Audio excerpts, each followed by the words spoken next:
Hello, everyone. Welcome to the second tutorial of iQuHACK 2022. This tutorial is about Microsoft and IonQ platform, and that was with trapped ions. And we have Maria Mikhailova giving the tutorial from Microsoft. So Maria is a principal software engineer at Microsoft Quantum. She's focusing on education and outreach.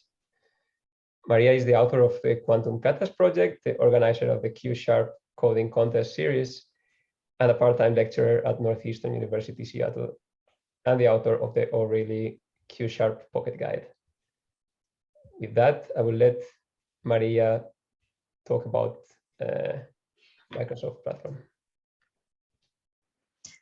Thank you for the introduction, Carlos. Hello, everybody, and welcome to this tutorial, which I hope will kickstart an amazing hackathon that you will immensely enjoy.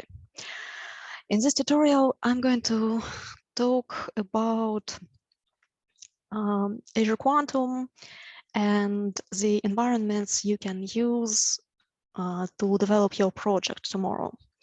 And I need to be very careful not to say anything challenge specific, while still providing you enough information about the environments that will help you set things up.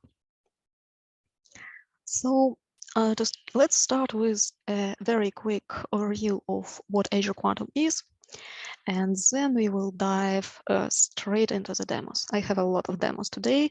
I love to live dangerously. Let's see how many of them will work smooth.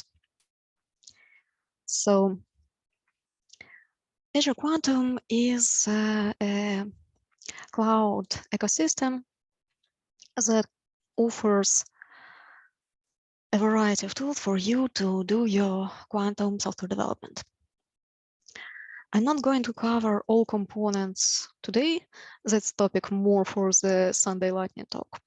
Today, I'm going to focus on the front end of our ecosystem, the programming languages you can use to run jobs on Azure Quantum and ultimately to develop your project in the hackathon.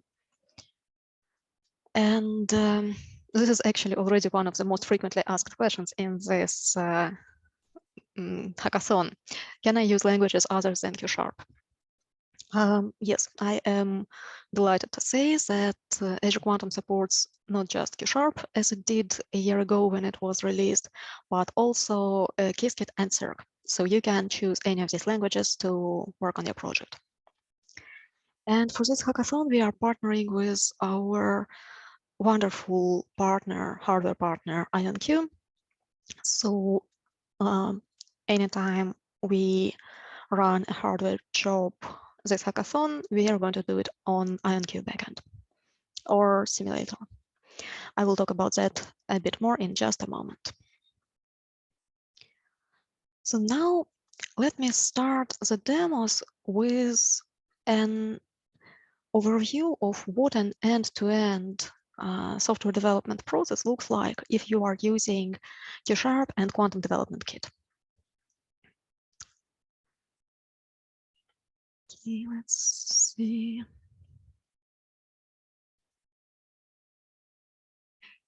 Okay, and then after we do this end-to-end story, I will show you what kind of things you can do in Azure portal, what your workspace is going to look like, and a quick demo of running jobs using Qiskit and Cirq. So it's the first demo, end-to-end software development with the KDK. Here I'm using the environment Visual Studio. You can always use Visual Studio Code if you are on Mac or Linux. This is my Windows machine, so Visual Studio is more convenient. So when we talk about a quantum program,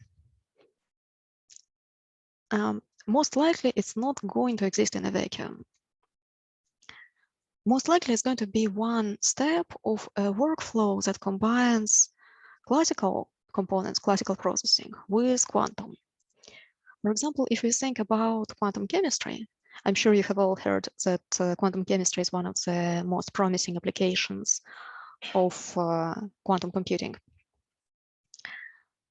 You're probably not going to provide the inputs to your chemistry problem that is going to run on a quantum computer manually, because the parameters of the problem is a bunch of numbers that are produced by some classical library. So what you want is you want a workflow in which you select high-level properties of the molecule you want to model. For example, you say its chemical composition. And then you use classical software to generate more detailed parameters of the problem, and then pass them to the quantum component that actually does the problem solving and returns the answer. For example, the ground state energy of the molecule, which then can be again processed by a classical component to either give you a human readable result or run another iteration of this whole process. So we're looking at a hybrid model of computation, classical plus quantum. And I'm going to show you how to integrate C# code with C# and Python. Python is probably more relevant for this hackathon. Also, you can absolutely do it in .NET. No, this is not a spoiler, just some statistics. But to start with, we start with the quantum code. Here is what the quantum code is going to look like. Now, in this particular demo, I'm using Grover search algorithm to solve a very simple problem. Find the solution to a modular equation of this linear form, in which A, B, and C are classical parameters, and X is the solution we want to find. Now, I'm not going to dive into the details of C#. If you want to use C#, you can read up on it in the documentation, in the tutorials. And if you don't want to use C# and want to stick with Qiskit, it's not going to be helpful to you. But you can see we have operations for different components of Grover search. So the quantum oracle, the phase kickback implementation, the prepare the mean implementation. And we can use a lot of libraries here. So we don't need to always do things on the circuit level. Very often there are libraries that you can use to implement higher level logic. For example, arbitrary state preparation or the modular arithmetic libraries we are using in the quantum oracle. Now let's say our quantum code is written. The next step is writing the classical code that interacts with it. Right now it's C#. I'll show you Python a little bit later, maybe 10 minutes down the road. And you can see that here the classical code takes a more specific instance of the problem. In this case, it's trying to recover an ISBN 10 number, which has a missing digit. So to do this, it needs to do some classical processing. It needs to use effectively the business logic, the logic of how ISBN is computed, and convert this number into the numeric parameters of the modular equation it needs to solve. Then is the part that is going to look similar for all parts of, for all applications. So right now you want to run this code on a simulation. As a small aside, I will show you later how to submit jobs to hardware. But generally speaking, hardware is a very scarce resource. And you want to do most of your development and code testing, code validation on simulators. So think about it as basically doing most of it on a simulator, and then just once you are happy with your code and it passes the tests and you know exactly what you wanted to do, then you run it on hardware as the final step. So here we are still in the code development stage. Well, at least we are pretending to be. I'm not going to do any live coding. I love to live dangerously, but not to that extent. So we create a simulator and run this Q# operation on it, passing the parameters to it, and get the result from it. And then again, we return to the classical code to do the classical post-processing, in which we format the resulting ISBN and return it to the user. So we have this code, we can build it, and we can run it. Let's see what happens if we run it. So a normal command line application tells us which equation we are solving and tells us what's the recovered ISBN. You probably won't look it up, but it is in fact a little Easter egg. This is ISBN of a book we all know and love. So we can run the code on the simulator. The next step I like to do with my quantum programs, and that is generally a good idea to do if you're doing any software engineering, is unit tests. Again, quantum hardware is an incredibly limited resource, and you want to make sure that your program is correct before you hit the hardware. And to do this, you want to write unit tests. Because again, if you are doing software development, you don't want to run your program every time and input everything manually. You want to make sure it's correct, and you want to automate this part. Same as with classical software engineering, right? So here we have a separate file which covers unit tests for this Grover search algorithm. It tests the quantum oracle more specifically. It's going to be very helpful for me on one of the next steps. But for now, what it does, it takes a classical function that checks whether the classical variables is a solution of this linear equation. And it takes a marking oracle that does the same, but is a quantum implementation of this classical function. And it basically tries it on all possible input strings, runs the oracle on this basis state, runs the classical function on this classical variable, and compares that the result of the marking oracle is the same as the result of the classical evaluation. If you're not using any measurements in your oracle, it's a reasonable way to test your oracle. And you absolutely shouldn't be using measurements in your oracle. And then there is an operation annotated with test that shows up as a unit test here in the Test Explorer in Visual Studio. This one. And I can actually run this unit test in Visual Studio, or if you're using Visual Studio Code, you would do this from command line, normal way, .NET test. And it runs the tests for a variety of equations. So test succeeded, big success. Of course, I didn't edit it since the last demo. I would be shocked if it failed. So this is what we do locally. So now we are reasonably certain that our quantum code is correct. We ran it on a real world example to find out that the book we're looking for is Nielsen and Chuang. And then we write unit tests for it, and it passes unit tests. So the next step is to figure out how to run this code on quantum hardware. Okay, let's see which demo is lined up next.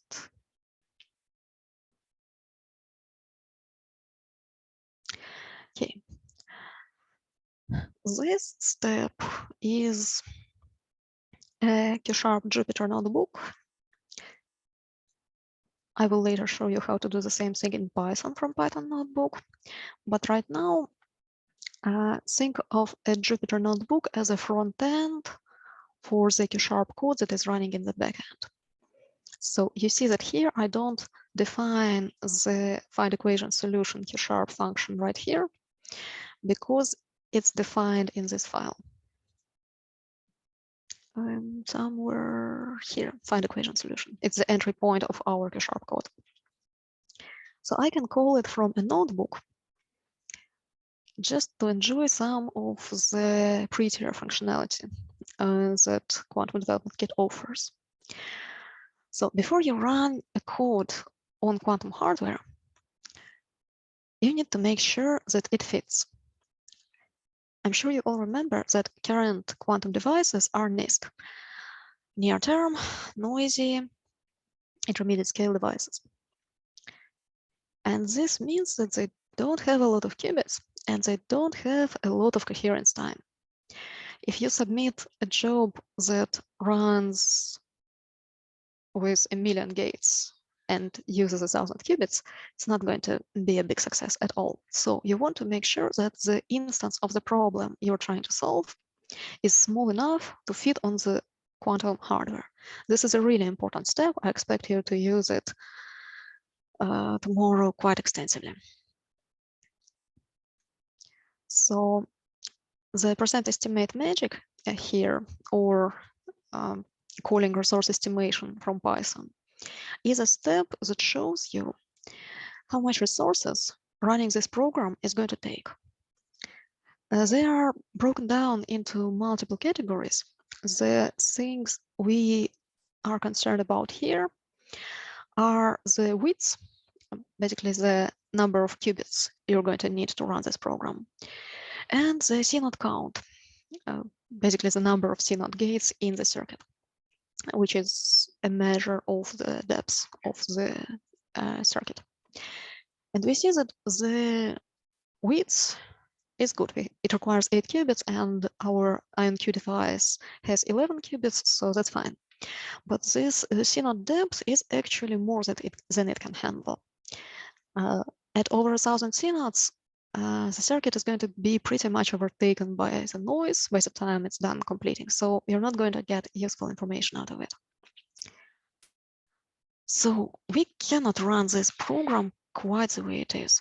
And it's actually a good thing that we figured this out before we hit the hardware, because we would basically wait for the result of running on hardware and then be upset that it's not a helpful result. So instead, what we can do, we can look at where does this depth come from. Another neat result, neat tool we're using in C# notebooks is percent trace. What it does, it builds a circuit. Let me reduce this a little bit. It builds a circuit of the program execution. Basically, it does not execute a program, which means it can work for a large number of qubits, but it builds the circuit of the gates that are going to be applied. And you see that it is a complicated circuit, a lot of controlled rotation gates. And all this is happening inside the quantum oracle. So this tells us that we need to somehow figure out how to simplify our oracle implementation. And here I'm going to narrow down the problem we're solving even further. I'm going to be solving a very specific equation. I want to make the solution modulo 4, and I want to remove the multiplication. So our solution is going, our equation is going to be x plus b equals 0 modulo 4. This is going to simplify our circuit quite a lot. Since we do modulo 4 computations, we just don't need to not care about the carry bits. This will do modulo 4 automatically, just do everything in 2 qubits. And second, we remove the multiplication. Multiplication is the expensive one. So we only have addition modulo 4. That's really simple. We can do this using just some x and controlled x gates. Now that we simplified this solution, we can go back to the notebook. And first, we want to see that it gives us the same result as the original one. So here we are solving the same equation, just written slightly differently, and we get the same result. But now, if we build this circuit for it, it's much smaller. It actually fits on one screen.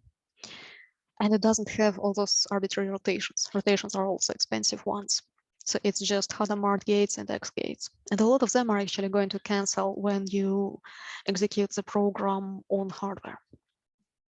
And our resource estimation results are much better as well. It needs only 3 qubits now, and the number of CNOTs is 11. So perfectly doable. Okay, this wrapped up our next step of working with a quantum program, figuring out its limitations, whether it fits on a quantum device, and how to rewrite it so that it does fit on a device for some small case. The next step is the more adventurous one, actually running jobs on Azure Quantum. And here, let me increase the font again. Here I switch to a different environment again. There are just so many environments I want to show you. I just have to switch within one demo.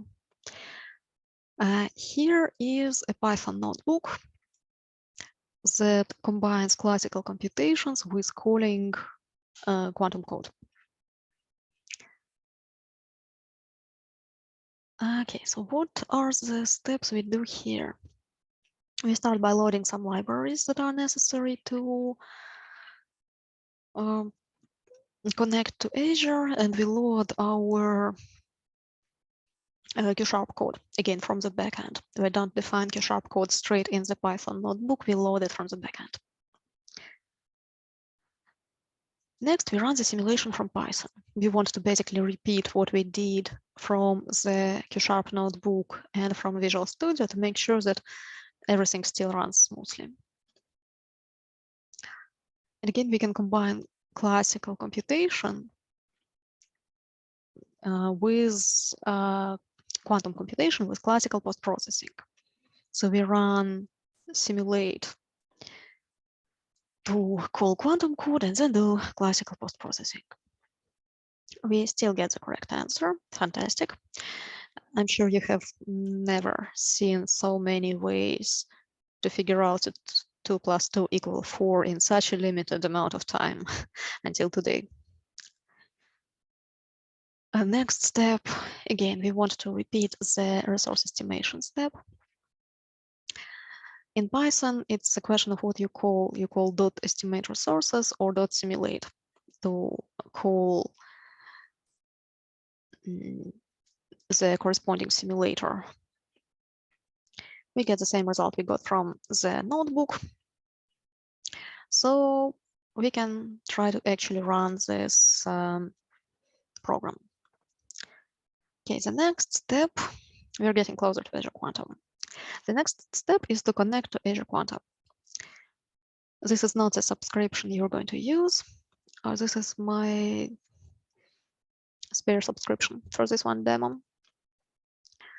But what you're going to see, I will show you this in a couple of minutes. When you connect to Azure, you're going to need to provide a bunch of parameters: subscription, resource group, workspace, and location. To specify which workspace you want to connect to. And then in that workspace, you do things like you choose the provider, you submit job, you get job results back. All these things you do in that one workspace. So when you connect to Azure Quantum, at this point, you're going to do some kind of login.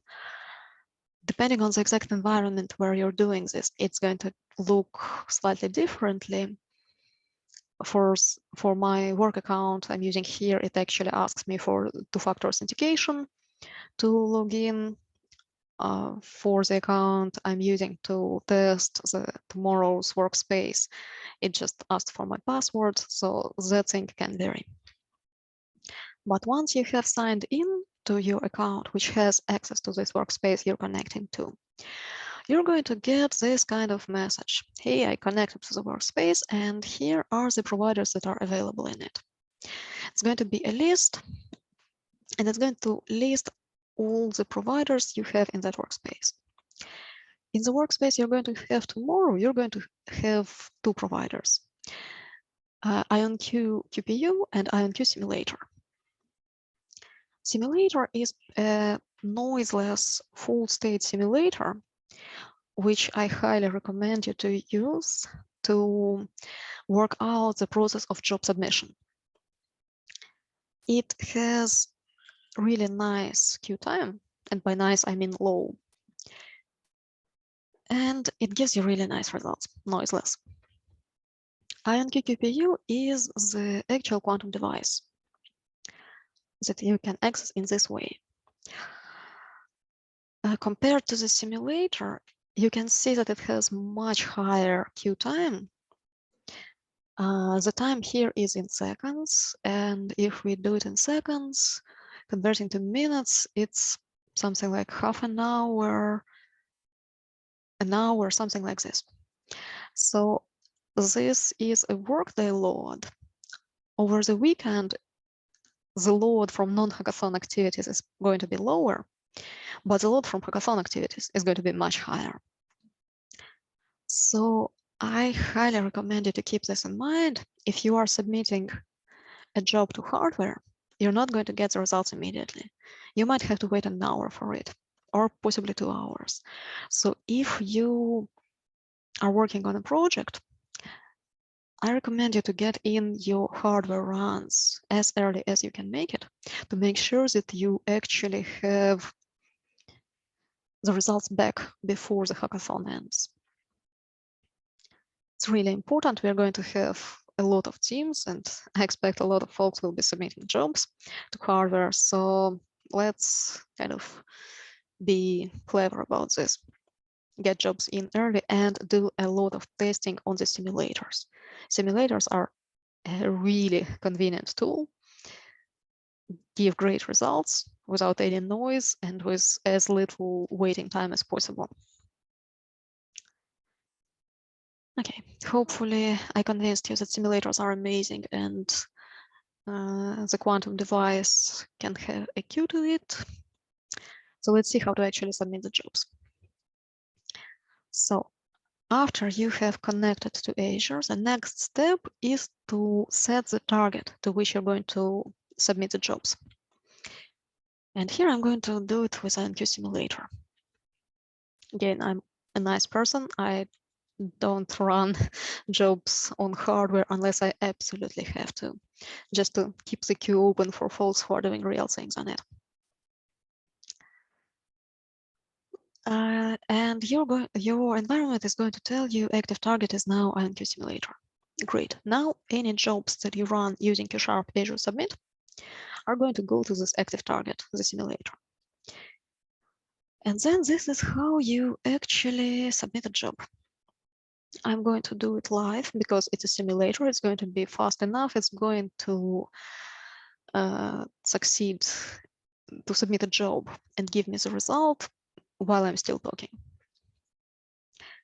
And the parameters for the job submission here are the Q# code you want to run, the parameters to it, job name, so that you can get a human readable parameter, because job ID is not really human readable. It's unique, but it's not readable. And this one parameter here, shots, is the number of shots you run this job for. What it's going to do under the hood, it's going to run the job multiple times and aggregate the results across all shots. For the simulator, it doesn't really matter, especially in this particular case, since I was very careful to pick an equation that, when solved using row search, gives a deterministic answer. So any number of shots is going to give the same answer. If you have a noisy device, as is the case with the actual quantum device, or if your algorithm is probabilistic, you're going to actually need these statistics across multiple runs so that you can take a look at the aggregate and figure out which outcome is the most likely, which one is most likely to be your solution. Okay, let's see. Now that we have submitted the job, we get a job ID back. This job ID is how you work with your job afterwards. So you need to store it into a variable here and then use it for the further inquiries. For example, let's see if we get status. Awesome. So the query ## Azure status with the job ID parameter. Query is the job status. For the simulator, the job is going to complete very quickly. So while I was talking, it succeeded, so the status is succeeded.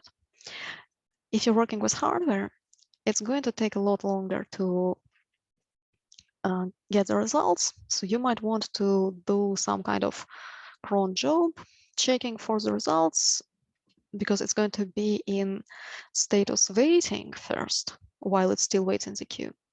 And then it's going to be in status executing. And only then it's going to succeed, or possibly fail if you do something interesting with it. So now that we have the job that succeeded, we are going to get the results. So ## Azure output, again with the job ID as parameter, fetches the results, and we can print them. So the results are actually a histogram of the outcomes. The key is the results returned by the job, and the value is the frequency with which this result was obtained. Here, again, we have deterministic algorithm without any noise, so we have just one entry in this histogram, the same key that gives us our favorite solution too in Lithuanian. And then it's Python, so we can do all kinds of classical post-processing. We can plot the histogram of the results, which does not look particularly amusing this time, but generally it can have multiple values. We can do post-processing to format our result. So really anything we want. Now, when we run the job on the hardware, the only thing we need to change is the target. So we run ## Azure target with IonQ QPU target, and that's it. After that, everything you submit is going straight to hardware.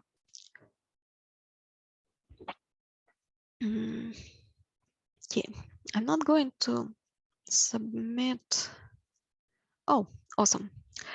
I'm not going to submit a job right now. We have seen that the wait times for hardware are quite high now. So instead, I'm going to do the cooking show trick, in which they put the cake into the oven and take it out immediately, perfectly baked and glazed. So I'm actually having a hard-coded job ID that I submitted to hardware. That was quite a while ago, I'll have to say, half a year ago or so, but the results are still there. So job results go to Azure storage and they just sit there until you want to delete them or something cataclysmic happens, which we see neither happened in the past half a year. So here you can see that this job also succeeded. It was the same job we want to run, but here the target it shows is IonQ QPU. So you know it ran on hardware. So if we get the results of this execution, they're going to look differently. We have our correct answer with about 87% frequency. But we also get 3 incorrect results with much lower frequencies, like 5% each. And now if we plot the histogram of the results, it's going to look like a real histogram, more than one value, but you see that the correct answer has much higher probability than the others. This is what your results from running on hardware are going to look like. You are going to have the correct result, you're going to have a variety of incorrect results, and you're going to have frequencies of each of them. And hopefully, if you prepare your circuits wisely and implement your programs correctly and make sure that your circuits are not too long, well, you're going to be able to figure out the correct result based on this histogram. But if I ran that overly long circuit, the one I had originally with 1500 CNOT gates, I would probably get pretty much the same result for each result, like 25% probability, give or take. And I wouldn't be able to figure out the correct answer from that. But here I can pick the most frequent key and get the same amazing groundbreaking results at x equal to. But this time from running on hardware. This is the exciting part, not the actual value. Good. Now we have 20 minutes. Good. Let me show you a little bit of other environments you're going to encounter tomorrow.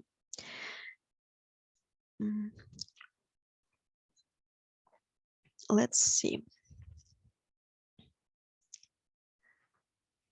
Okay, so first of all, we are all going to be using the shared quantum workspace tomorrow, which has some Azure Quantum credits allocated to it. So your account is going to be invited there as a collaborator, and jobs that you submit during the hackathon are billed basically to this workspace. If you had to register using a credit card, it's not going to be billed. I don't want that to happen. So this is the main page of a quantum workspace. It has some information in it, which you're going to see for yourself, and I have it in the challenge description just in case.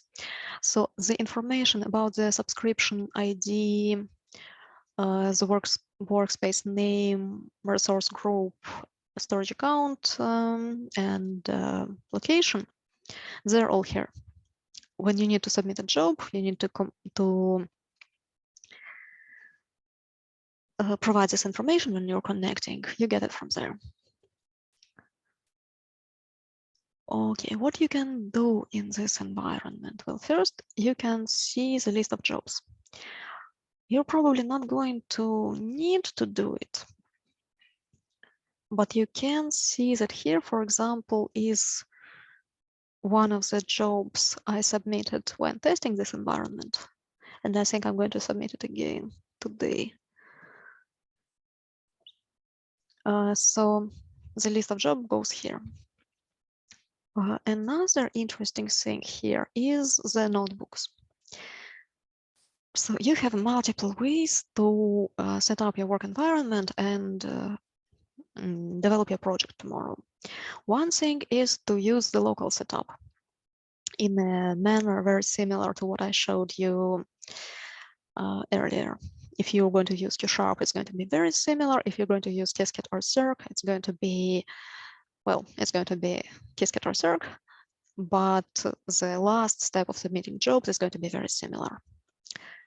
Second option, you can use hosted notebooks directly here in the Quantum workspace. You can use Python notebooks and Q# notebooks here. If you go to this tab notebooks, it has some examples here already that is going to run either the normal I mean, standalone C# notebook or Python notebooks that show you how to submit to Qiskit and Azure. Here, so you copy this notebook to my notebooks and you run it from there. Here is one of the parts of my Deutsch-JAWS algorithm tutorial that I'm using to test C# standalone notebooks. It's a question of habit, really. And here is how the workflow would look like if you want to do it from the portal. Here again, I'm using C#. I'm going to show you how to use Qiskit and Circ in just a moment. So here, everything works very similarly to other environments in which you have notebooks. The biggest difference, you use Shift-Enter to execute code cells instead of Control-Enter. That takes a while to figure out, to internalize, because I work with Control-Enter a lot more frequently, but it's not going to make a big difference. So first you define C# code, and you define some more C# code. I'm using Deutsch algorithm here, and you cannot provide Quantum Oracle as a parameter directly, so I'm using a string parameter and convert it into a Quantum Oracle inside C# code. Then I can run %simulate cells. Think of them as unit tests. So I run it for Oracle for the function f of x equals 0, and I get that the result is constant. And I run it for f of x equal x, and I get that it is balanced. Big success. Here, again, there is an Azure Connect cell with slightly different syntax. And you see that we connected to this workspace, the hackathon workspace, and again, here we have two targets. You see that average queue time for the QPU dropped significantly. Hopefully it will remain low throughout the hackathon. And again, we can target the simulator. This step takes a bit of time because it needs to load a new NuGet package for this particular target to enable job submissions to it. And this just takes some time. But once the Azure.target is going to complete, the same thing you've seen in a Python notebook. Any jobs you submit now are going to go to IonQ simulator. And then you run the job submission. And you're going to get, again, the same result you saw from Python. You're going to see job ID and the job status and the target on which it's running.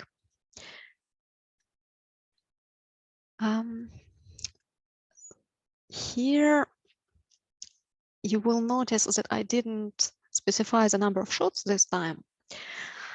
If you don't specify it, there is some default value. I think 500 or 1,000, something like this. You can specify it explicitly as well as if you want. Now we can recheck the status of this job. Still waiting. Yeah, I'm running it on a simulator.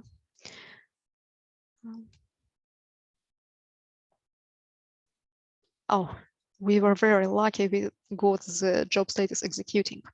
It doesn't execute long. So see, it's already succeeded. And now we can do Azure output to get the result of this job. Again, it's a histogram, one result, frequency 1. So this is the second environment you can use for working on your project directly as hosted notebooks from this workspace.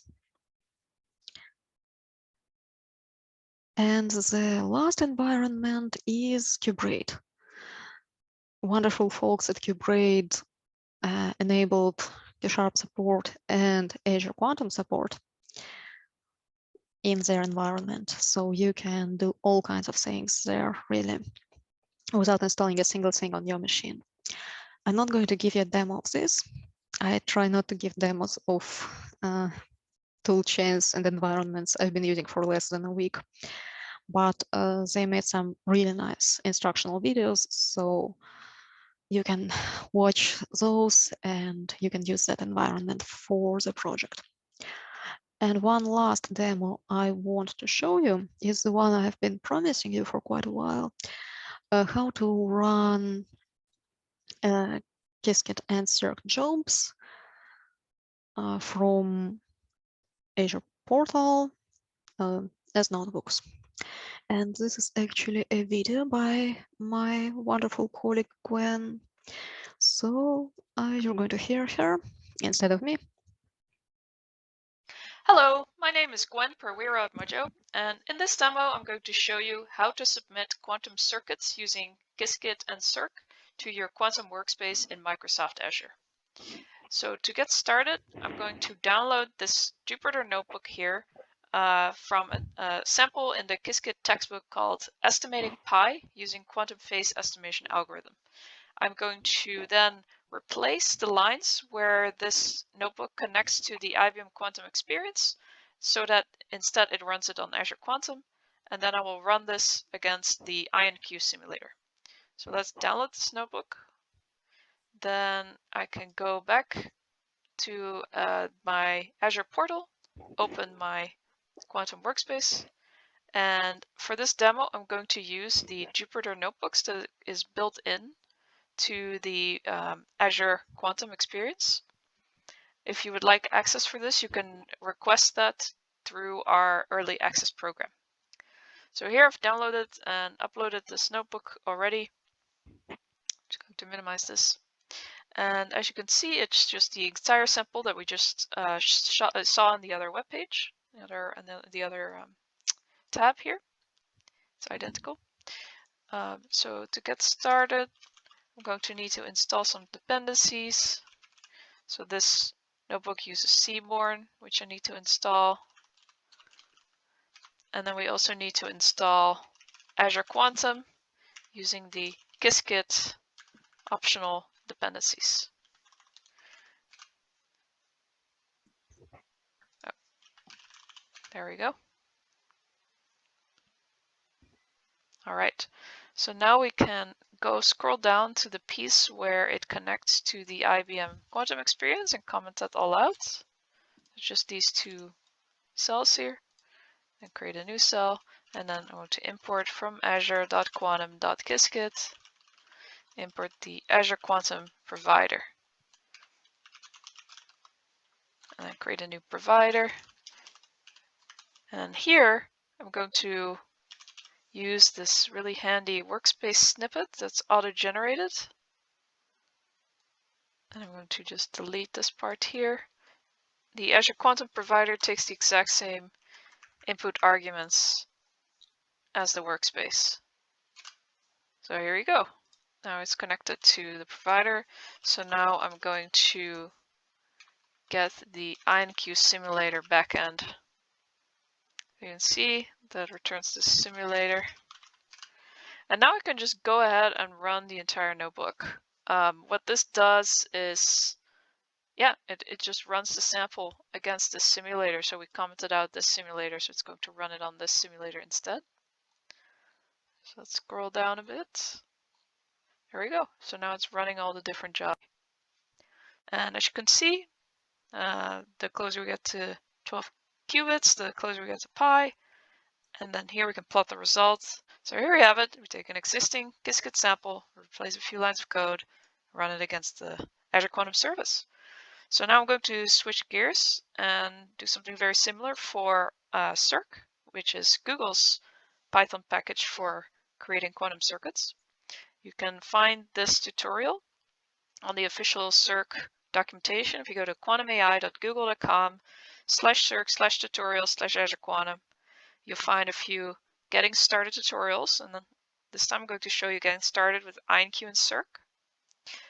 So we can run this in Google Colab, and I've already gotten started on this notebook. So to install dependencies here, instead of the Qiskit optional dependencies, we use Circ. So pip install Azure Quantum and then square bracket Circ.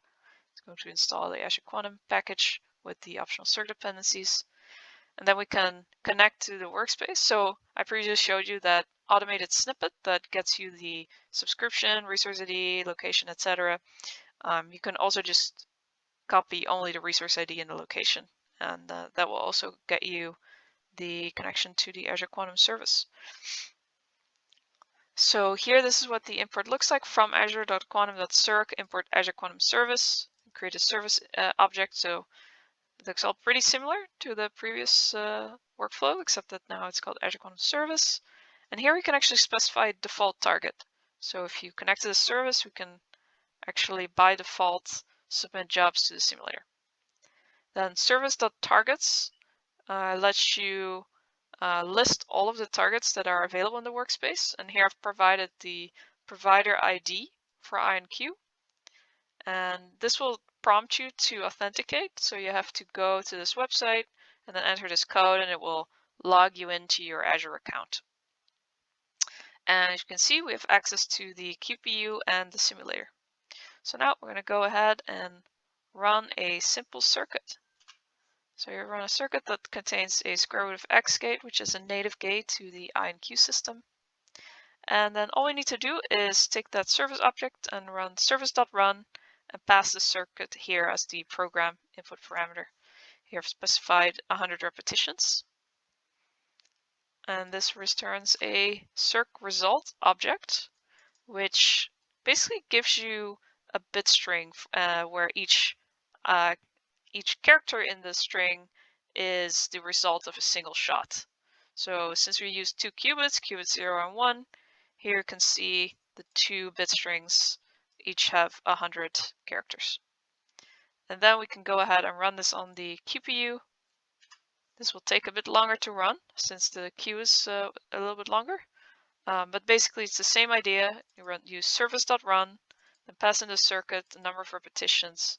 And here, since in the previous cells I've used the default targets, which was set to the IonQ simulator, now if we specify the IonQ QPU target, it will actually submit this job to the QPU.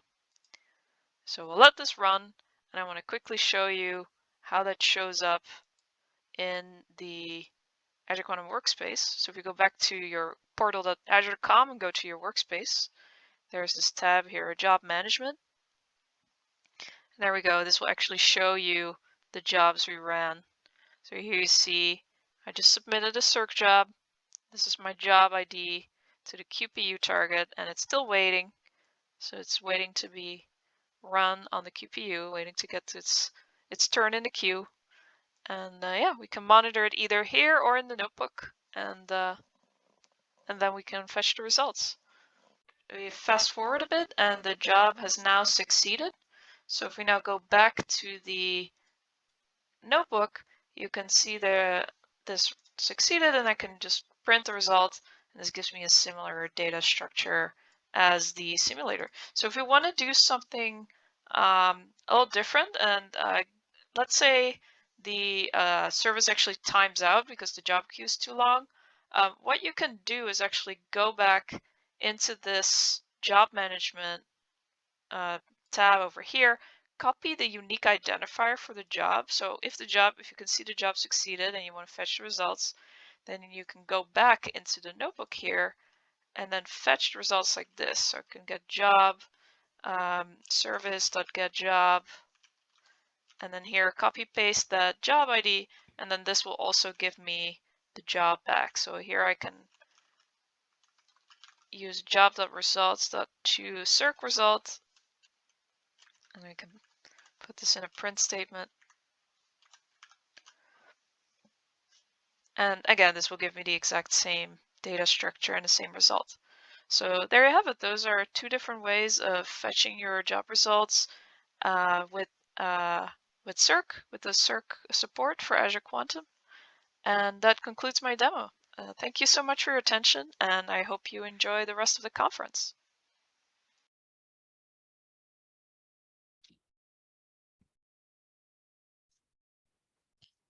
Okay.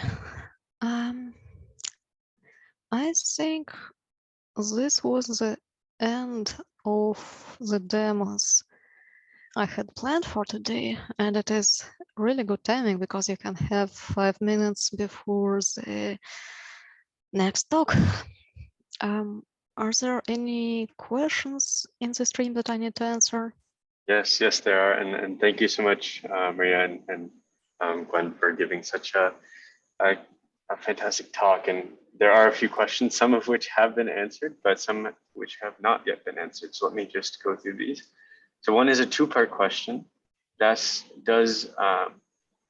Azure have an interface for pulse level control, and does IonQ allow pulse level control?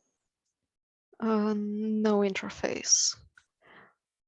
I'm not sure whether IonQ allows it in principle. I know it doesn't allow it through Azure Quantum.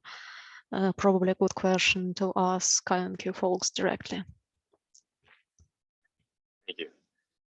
And then there is some discussion about what an oracle actually is.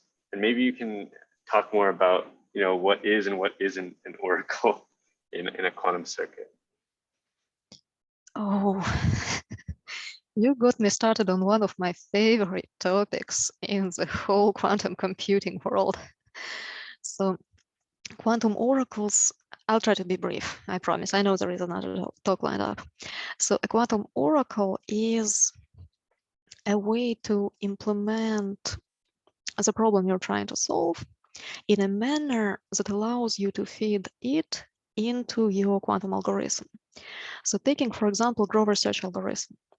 The algorithm itself is described in general terms. So your problem is described as an oracle, and here is what we do with it. But this description doesn't tell you when you have a problem, like a classical problem, for example, solving an equation, how to convert it into something that you will be able to feed into the actual oracle, into the actual algorithm implementation. So you need to take this classical problem, usually described as a function, and implement it quantumly so that it becomes a unitary. And this is a very interesting topic because once you start thinking about how to do this implementation, you suddenly discover that problems that you thought can be solved using Grover search with some speed up, that they don't actually give you speed up because the implementation of that oracle is so inefficient. It just destroys this quadratic speed up offered by Grover itself. Fascinating topic. I could talk about it for about another hour. It's not the talk you have lined up, so I won't. Thank you so much for that answer. I just want to quickly mention something before we end this session. Please make an Azure Microsoft Azure account, and after you've made it, please fill out the Google form that we've dropped in the Twitch, sent to you via email, and also dropped in the Slack. This will allow us to add you to the space, which will give you access to IonQ's quantum hardware. And if you're running into any trouble, just please drop some questions in the Slack channel, Microsoft IonQ Slack channel. Well, I think we can end there. Thank you so much, Maria, for a fantastic session. And this recordings of which will be available to review for playback. Have a great again, hackathon. Yeah, I've seen the challenges that Microsoft and IonQ have prepared, and they're very exciting. Just itching to see what everyone comes up with. Okay. Thank you, everyone. Bye-bye. And actually, before we go, the next talk is our keynote talk by Professor Mikhail Lukin. And so stay tuned on the Twitch for that, which is coming up right now.